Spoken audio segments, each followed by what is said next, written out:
Hello survivors, and welcome to another Walking Dead Road to Survival video. And in this video we're going to be taking a first look at the Season 23 League Store and Season Store, what it has in store for us over the next few weeks. As you can see, you can get some hints on this little image here. There's the weapons.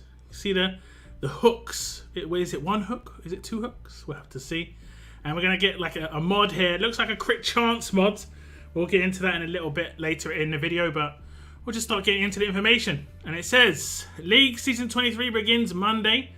Below are the Paragon mods, 5-star weapons, and other rewards that can be found with the upcoming refresh of the League's missions and the Season Store. Pretty much as simple as that. Get straight into the weapon, and it is a hook. It is Sawyers Savage Meat Hook.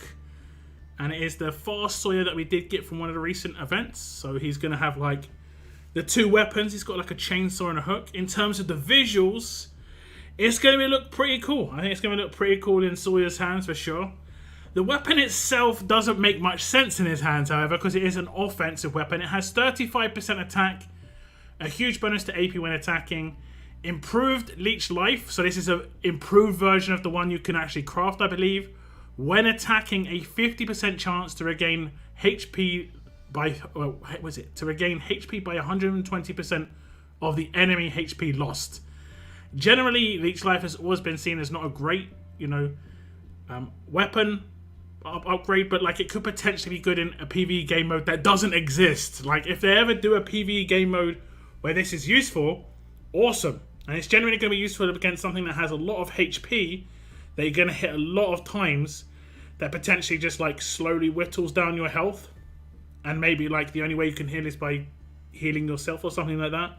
Otherwise, it's generally never been that big a thing when it comes to a weapon. But the entire weapon does make sense, because in the last slot it has got 12% attack to a line of teammates, which is not as good as a 1535. But you could just replace the last slot and make it a 1535, make it 45% attack. You've got an offensive weapon. There's not too many things you can put in the third slot for fast characters. I guess you could do the bonus damage when the enemy HP. That's pretty much limited to that for fast characters. But you're going to be sacrificing another 5% HP attack at that point. So it's going to be a 40% attack weapon, and you can craft better yourself in the armory. But visually, this weapon looks really good. I like the visuals on this weapon. So maybe down the line something could change. Maybe something could come in where it's actually useful. But right now I'd say this isn't, that great. But it's definitely better than the exclusive weapon you've got this season, which is the Pete's one. The Pete's weapon was doing nothing. Nothing at all. If we look at the next weapon, it's a returning weapon again. And it's the Jason's Fierce Assault Rifle. Now, when this was originally released, I didn't like it. And I didn't purchase it on one of my regions, the region I play on right now. The other region that I retired from, I purchased it there just to have it, because I had a lot of points in that region. Now, this time around when it's coming back, how do I feel about it? I actually think it's a good weapon now. And I'll tell you why. Right now, one of the main characters that you can use for war when attacking towers is Andrea 2000. And one of the main things you do when you attack with Andrea 2000 is you're trying to hit crits, and you're trying to hit those rampage attacks.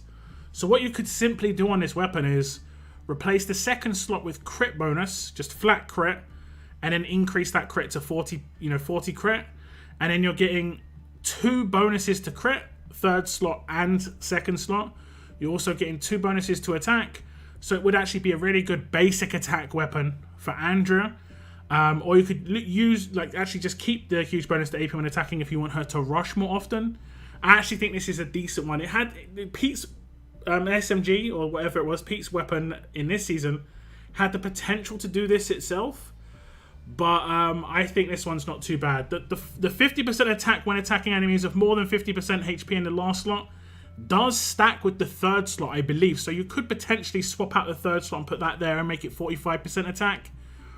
But I think the majority of tough damage dealers are reliant on hitting rampage attacks and stuff. So maybe another character is going to come out in the future. I would say this actually is a decently worthwhile weapon to pick up, just because it has reasonable potential in the Mythic era. I don't think it was as great in the S-Class era, but in Mythic era it doesn't seem too bad. Mainly because a lot of the signature moves now are quite offensive and you can do heavy hits on the 6.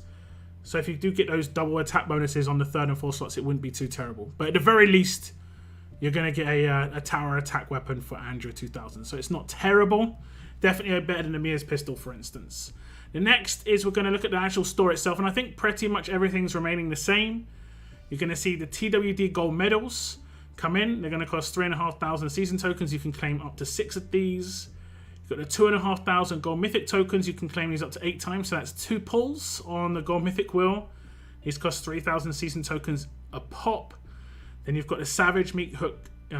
Was it Meat Hook Chain? Okay, Meat Hook Chain. It's cost 40,000. Jason's Fierce Assault Rifle is 20,000 on the return. Then you've got your silvers with 15 silvers in here. I know a lot of people need their silver mythics. Well, here you go. Lots of silver mythics here. And then you've got those gold salvage tokens if you need to top up. And I'm guessing a lot of people probably do need to top up here. You're going to get 300 gold salvage tokens for not too pricey, like 15,000 season tokens in total. That's not too crazy. Then we're looking at the missions. And this is just the standard. You can, the Reach Diamond League, you just claim the little patch in the actual store, in the league store. You have to go in there and claim it at the beginning of the season. And then it's just the standard missions. You've got your Collect 1 Tournament Seal. Actually, that's weird. I'm pretty sure the Collect 1 Tournament Seal does both of those. That's actually kind of strange. I think that completes both of them. I'm not 100% certain though. But then you've got like Reach Diamond 2, Reach Diamond 3, Reach Diamond 4. And then you've got the Paragon mission. But that's the Master mission. Ah, okay. It's a Master mission. Yeah, okay. It's the Master mission on that submission. Okay. But they've got the Master mission here for the Paragon mods.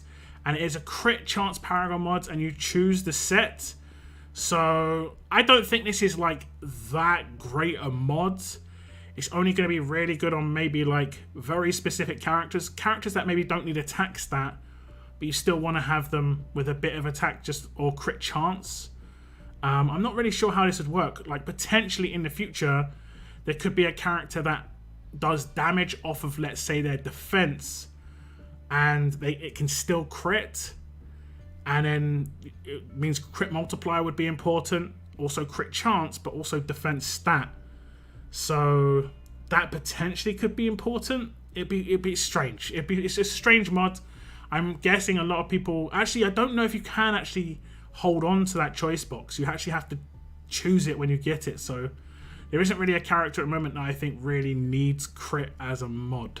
But it is what it is. And then obviously you've got the normal Diamond 5 mission where you get the blowtorches and armory tokens. And there's blowtorches, armory tokens and other good stuff over the other missions. So pretty much same as always when it comes to a lot of this stuff. The structure.